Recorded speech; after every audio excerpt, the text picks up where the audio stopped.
नमस्कार, आप देख रहे हैं चैनल इंडिया छत्तीसगढ़। खबरों में लगातार बने रहने के लिए सब्सक्राइब कीजिए चैनल इंडिया छत्तीसगढ़, साथ ही बेल आइकॉन पर भी क्लिक करना न भूलें। बढ़ते हैं खबरों की तरफ।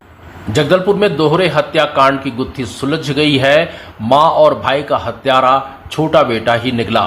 बस्तर पुलिस ने चौंकाने वाले घटनाक्रम में छोटे बेटे नितेश गुप्ता को जगदलपुर के अनुपमा चौक स्थित घर पे मां और भाई की हत्या के आरोप में गिरफ्तार किया है। ये जानकारी पुलिस अधीक्षक शलभ सिन्हा ने आज प्रेस कॉन्फ्रेंस में दी। ये घटना गुरुवार को हुई।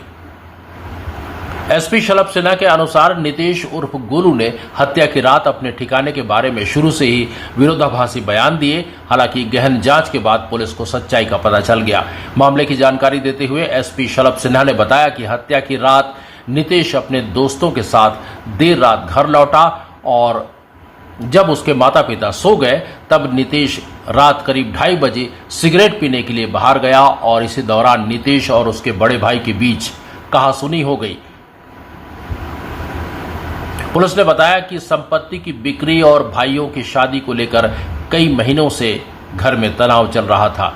यह बहस हाथापाई में बदल गई, जिसके परिणाम स्वरूप नितेश ने अपने भाई पर घर के बर्तनों से जानलेवा हमला कर लिया। लड़ाई रोकने के लिए बीच बचाव करने आई उसकी मां का भी उसने गला घोंटकर हत्या कर दी और बर्तनों से वार करके बेरहमी से हत्या की। बस्तर पुलिस ने आरोपी नितेश गुप्ता को गिरफ्तार करके इस दोहरे हत्याकांड की गुत्थी को 24 घंटे में सुलझा लिया है।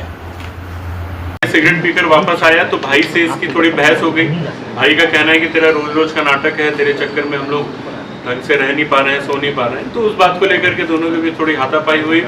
बड़े भाई ने जब इसके ऊपर हमला करना चाहा तो वो मतलब इसने उसको नीचे गिरा दिया और उसके बाद आवेश में आकर के वहाँ बर्तन रखे हुए थे पास में, उसमें से एक बर्तन उठाकर इसने सर पे वार कर दिया उसके। इतना ये सब जब हो रहा था तो माँ की भी नींद खुली, वो भी आई और वो भी फिर इसके ऊपर थोड़ा नाराज होने लगी। उसको जैसा इसने बताया कि इसके ऊपर हाथ उठाने लगी और इसने आवेश में आकर के फिर उसी बर्तन से माँ के ऊपर भी हमला कर दिया और माँ के भी सर पे चोट लगी है, भाई के सर पे भी चोट लगी थी।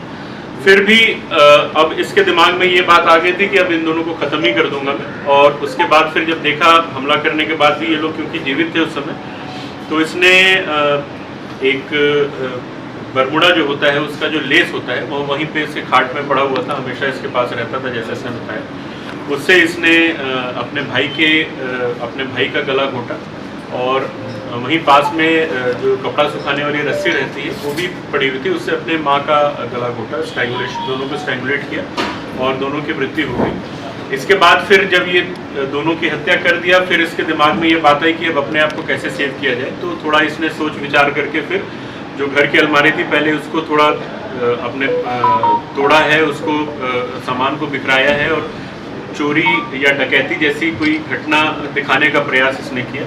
उसके बाद फिर बगल वाले कमरे में बड़ी सी एक रस्सी जो इनके दुकान वगैरह में काम आती है वो रखी रहती है, तो उसको लेकर के फिर ये बाथरूम में गया। इसने अपने आप को ही पैर को बांधा और उसी रस्सी के अगले सिरे से हाथ को बांध करके ये वहीं पर चुपचाप से लेट गया। लगभग 2 घंटे लेटा रहा। उसके बाद फिर जब सुबह पड़ोसियों ने आवाज़ दी और जब उन्होंने झाँक करके देखा तो फिर जब पुलिस को खबर किया और फिर जब सब पहुंचे तो फिर ये वहाँ फिर बेहोशी का नाटक करने लगा और अपने आप को बचाने के लिए इस तरीके की इसने कहानी अपने मन में बना दी थी।